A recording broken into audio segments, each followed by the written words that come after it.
Selamat datang di Novel Story, channel yang menceritakan novel berjudul Aku Bukan Menantu Sampah. Jangan lupa subscribe dan like. Sekian dari Mimin, silahkan menikmati ceritanya ya.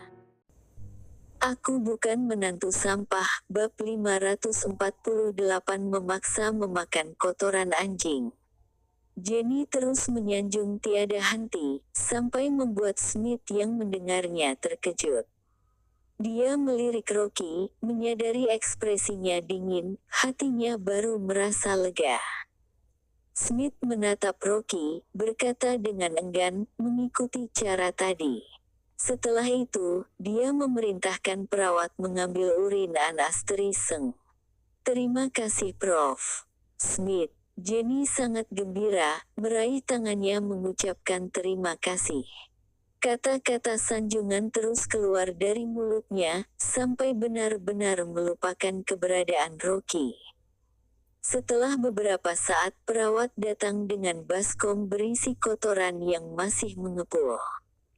Dari jarak beberapa meter jauhnya, Dewi bisa mencium aroma yang pekat yang hampir membuatnya muntah. Perawat menghampiri Smith dan berkata dengan canggung, "Profesor, kedua Anastasia itu baru saja buang air kecil, sekarang mereka tidak bisa buang air kecil lagi. Kebetulan buang air besar, jadi aku membawakan kotoran Anastasia itu." Bau kotoran Anastasia yang menyengat membuat Smith mengeluarkan sapu tangan dan menutupi hidungnya. Kotoran Anastasia ini 10 kali lipat lebih bau dari air kencing tadi.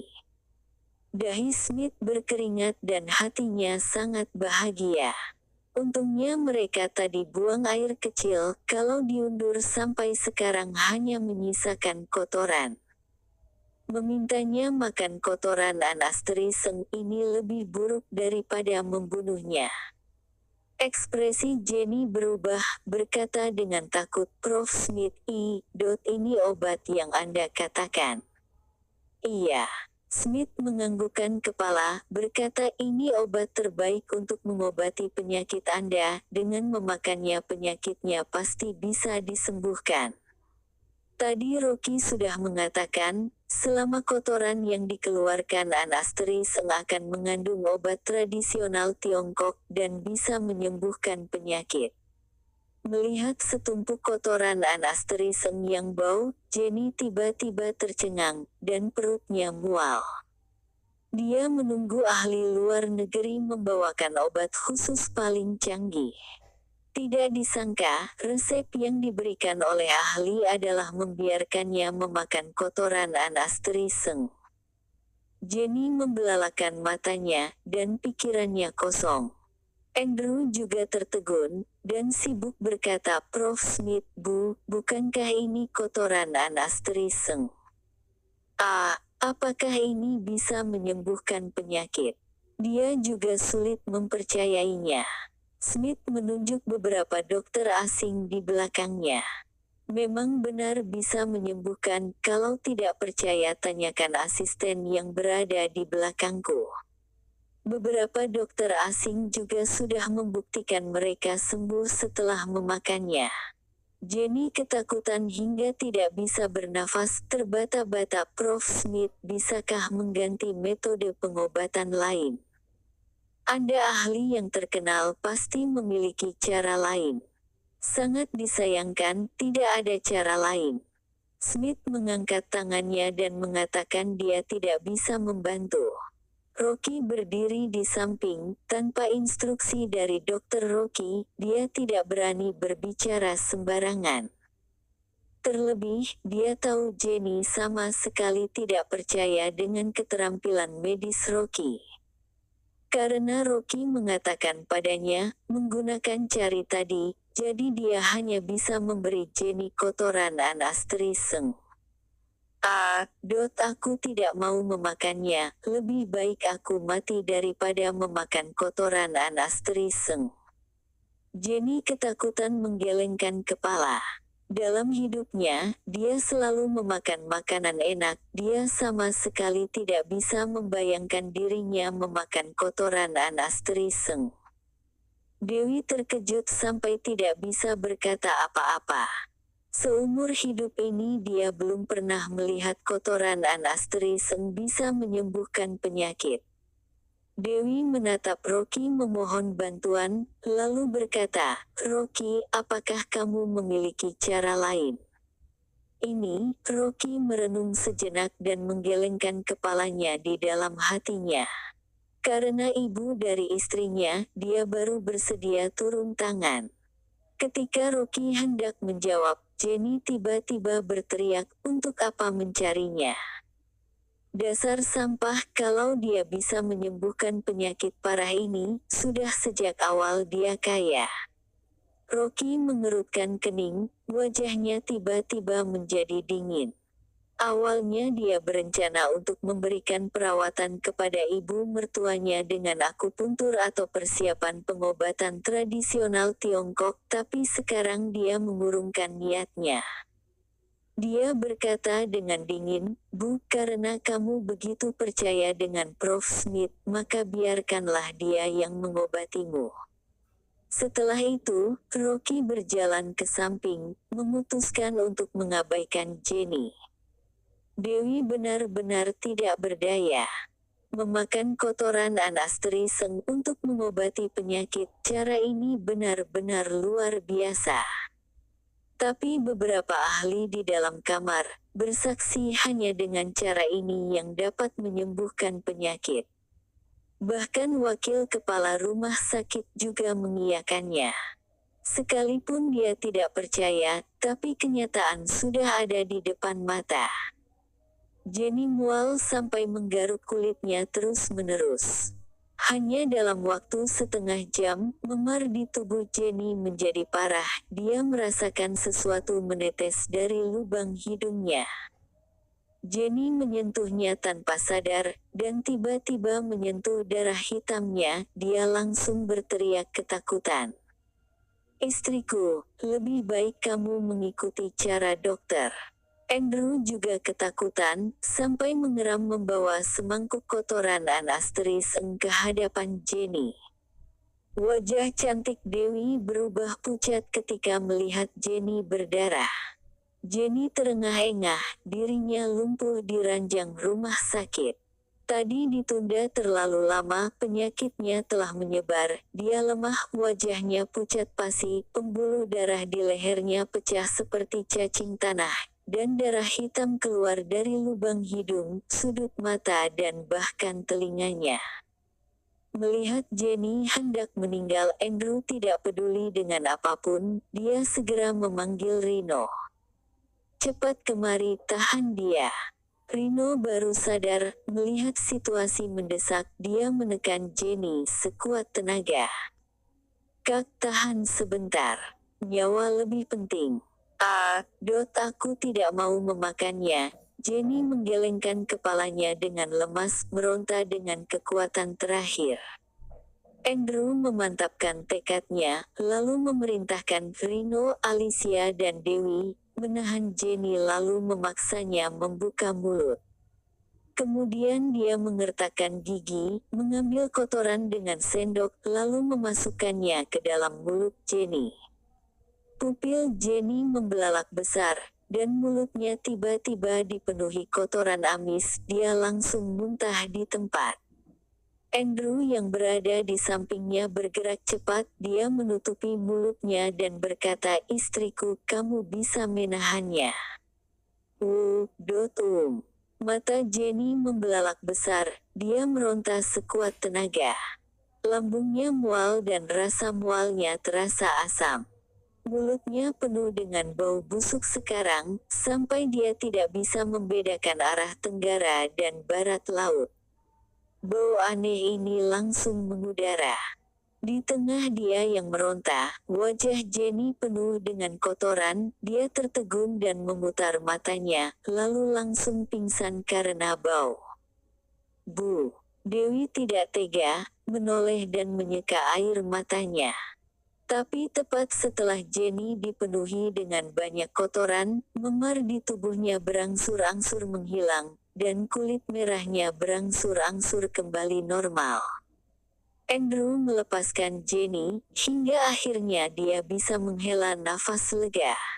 Tidak peduli bagaimanapun, dia menyelamatkan nyawa istrinya.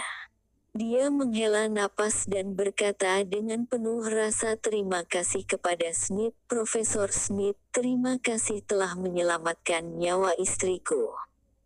Tidak disangka kamu justru menemukan kotoran anasteris yang bisa menyembuhkan parasit. Aku bukan menantu sampah, bab 549 cari masalah sendiri. Smith menggosok tangannya dengan canggung, menggelengkan kepalanya dan berkata, Anda tidak perlu berterima kasih kepadaku, seharusnya berterima kasih kepada menantumu, Rocky. Karena cara ini ditemukan olehnya, aku dan rekanku baru saja terinfeksi parasit, dan dia yang menyembuhkannya. Menantuku. Andrew tercengang, menatap Rocky dengan takjub. Apakah menantunya dokter yang jenius? Dia benar-benar tidak berani mempercayainya, dan dengan ragu-ragu bertanya, Rocky, apakah benar kamu yang menyembuhkan mereka? Sejak kapan kamu mempelajari pengobatan Tiongkok? Mengapa aku tidak mengetahuinya? Rocky tidak ingin banyak bicara, dia menjelaskan dengan santai. Yah, dulu aku pernah membaca buku ilmu kedokteran, dan mengerti sedikit pengobatan herbal yang dapat menyembuhkan penyakit ini. Andrew terkejut dan senang, dia tidak menyangka menantunya pandai dalam pengobatan.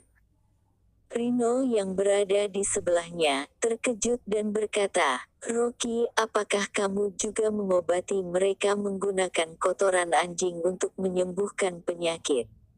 Bagaimana mungkin? Rocky tersenyum, tadi aku membuat resep dan meminta pasien memakan sup obat tradisional, lalu sisanya diberikan ke anjing. Anjing tidak bisa menyerap begitu banyak khasiat obat, jadi kotorannya masih memiliki khasiat obat dan secara alami dapat menyembuhkan penyakit. Rino tertegun, dan bergumam, kalau begitu kakak bisa tidak perlu memakan kotoran anjing, dan hanya perlu meminum sup untuk menyembuhkan penyakit. Iya, gejala penyakit ibu ringan, dan bisa disembuhkan dengan akupuntur, ucap Rocky. Saat ini, Jenny yang sedang terbaring di ranjang rumah sakit, baru saja bangun, tiba-tiba dia mendengar kata-kata ini, matanya membelalak besar dan berteriak dengan marah. Rocky, kamu sengaja mencelakaiku. Kenapa tidak bilang dari awal? Ketika dia berbicara, masih ada bau kotoran yang menyengat di mulutnya, yang membuatnya merasa mual lagi. Rocky yang melihat Jenny sudah sadar, berkata dengan santai, Bu, tadi kamu sendiri yang tidak membiarkanku mengobatimu, resep yang aku buat kamu tidak mau minum, melakukan akupuntur padamu, kamu juga tidak mau. Kamu. Jenny marah sampai wajahnya membiru. Kondisinya perlahan-lahan membaik, tapi setelah mendengar kata-kata ini, dia tiba-tiba marah kembali. Kalau begitu, bukankah sia-sia dia memakan kotoran anjing ini? Jenny marah sampai menggertakkan giginya menunjuk Rocky, Dewi, sampah ini sengaja memintaku memakan kotoran anjing, dia berniat mencelakaiku, bantu aku memukulnya. Rocky menyela dengan dingin, Bu, kamu sendiri yang bersikeras ingin Profesor Smith yang mengobatimu. Dan kamu hanya mempercayai ahli dari luar negeri, kamu sendiri yang memilihnya, apakah kamu ingin menyalahkanku? Dewi juga tidak berdaya, meskipun ibunya yang memakan kotoran anjing memang sebuah hal yang menjijikkan. Tapi untungnya penyakit Jenny berhasil disembuhkan. Dia berkata, Bu, benar kata Rocky, tadi dia ingin mengobatimu. Bukankah kamu sendiri yang tidak membiarkannya mengobatimu? Jenny marah sampai dadanya naik turun, dia menunjuk ke arah Rocky sampai tersedak dan tidak bisa mengucapkan apapun. Dirinya sia-sia memakan kotoran anjing ini, hal ini mungkin akan membuatnya jijik sampai mati. Rocky, aku tidak akan melepaskanmu. Jenny berteriak marah, nafasnya pendek dan tidak bisa bangun. Dia memutar matanya dan pingsan lagi karena marah. Bu! Dewi terkejut, dan bergegas maju. Rocky, cepat periksa ibuku, ada apa dengannya? Rocky melihat sekilas ke Jenny, berkata ibu marah, istirahat sebentar juga akan membaik. Parasit di dalam tubuhnya telah terbunuh, hanya perlu tinggal semalam di rumah sakit dan besok sudah boleh pulang. Dewi merasa lega mendengar kata-kata ini. Dewi berbalik, menatap Rocky dengan perasaan bersalah, dan berkata dengan pelan, Rocky, salahkan aku dan ibuku, setelah ibuku sadar aku akan menjelaskan padanya.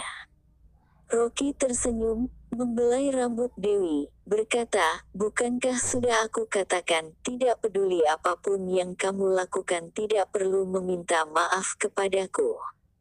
Meskipun dia berkata begitu, tapi hati Dewi tetap merasa bersalah. Menikah begitu lama, Jenny terus memarahi Rocky, dirinya juga pernah salah paham padanya berkali-kali, bahkan pernah meminta cerai beberapa kali, tapi setelah dipikir-pikir, Rocky tidak pernah memarahinya sepatah kata pun. Jenny tidur di ranjang rumah sakit, dan kondisinya mulai membaik. Karena keesokan harinya Dewi harus bekerja, Andrew yang berjaga di rumah sakit. Rino ingin kembali tidur di villa, tapi ditahan oleh Andrew, jadi terpaksa tinggal di rumah sakit. Rocky dan Dewi pulang ke villa, saat itu sudah jam 1 pagi. Sepanjang perjalanan, Rocky terus memikirkan satu masalah. Barang magis yang dibuatnya baik jimat atau gelang mutiara roh laut yang diberikan ke istrinya harus dipakai baru bisa melindungi pemiliknya. Kalau seperti Jenny yang membuang jimat memang tidak dapat terhindar dari bahaya. Kali ini Jenny, tapi sekalipun Dewi, juga tidak mungkin memakai barang magis di tubuhnya selama 24 jam, dan ada kemungkinan hilang. Kalau bisa menyebarkan lingkaran sihir di villa, sekalipun orang-orang di villa tidak memakai barang magis, hal-hal jahat juga tidak dapat mendekat. Barang magis dapat disempurnakan, tapi menyiapkan lingkaran sihir tidaklah mudah. Formasi pengumpulan sage yang biasa didirikan di villa perlahan bisa mengumpulkan energi sage antara langit dan bumi, tapi ini hanya formasi tingkat rendah. Kalau ingin membentuk lingkaran sihir tingkat tinggi yang berfungsi sebagai perlindungan, pertahanan, dan ketahanan terhadap kejahatan, selain menghabiskan banyak energi sage juga perlu mengumpulkan berbagai benda berharga. Sama seperti lingkaran sihir yang menolak hal-hal jahat perlu mengumpulkan arai sun, seperti senjata Golden Bell yang diperolehnya dengan mengalahkan mati ketika dia pergi ke Balmeru untuk berpartisipasi dalam kompetisi seni bela diri.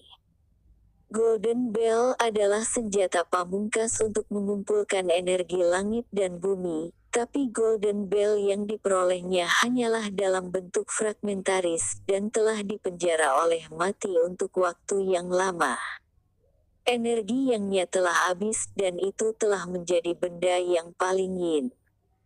Rocky berpikir kalau bisa menemukan arai sun, lalu membersihkan energi yin dari fragmentasi Golden Bell yang ada berada di tangannya, benda tersebut sudah bisa digunakan untuk membuat lingkaran sihir melawan hal-hal jahat. Setidaknya, cacing Venomous level ini sama sekali tidak mungkin menyerang lingkaran sihir. Sekalipun Jenny terinfeksi parasit, Selama gejalanya ringan, lingkaran sihir secara otomatis akan membersihkan cacing di tubuhnya saat dia kembali ke villa. Hanya dengan fragmentasi Golden Bell saja itu sudah menjadi senjata ajaib yang paling sulit ditemukan di dunia. Kalau ingin mencari senjata sakti yang cocok dengannya, hanya bisa dikatakan bisa ketemu tapi tidak bisa dipaksakan. Sudah larut malam, setelah Rocky sibuk semalaman, dia pergi mandi dan kembali ke ruang kerja, lalu bersiap-siap untuk tidur. Tepat saat ini, pintu diketuk 2 kali, diikuti oleh suara lembut dari Dewi. "Suamiku, sudah tidur?" "Belum." Rocky yang sedang berbaring di tempat tidur, tiba-tiba berbalik dan turun dari tempat tidur, berjalan dan membuka pintu. Melihat Dewi mengenakan piyama hitam, berdiri di depan pintu, memegang semangkuk bubur di tangannya. "Suamiku, kamu seharian mengobati pasien di rumah sakit pasti sangat lelah, jadi aku memasakkan semangkuk bubur."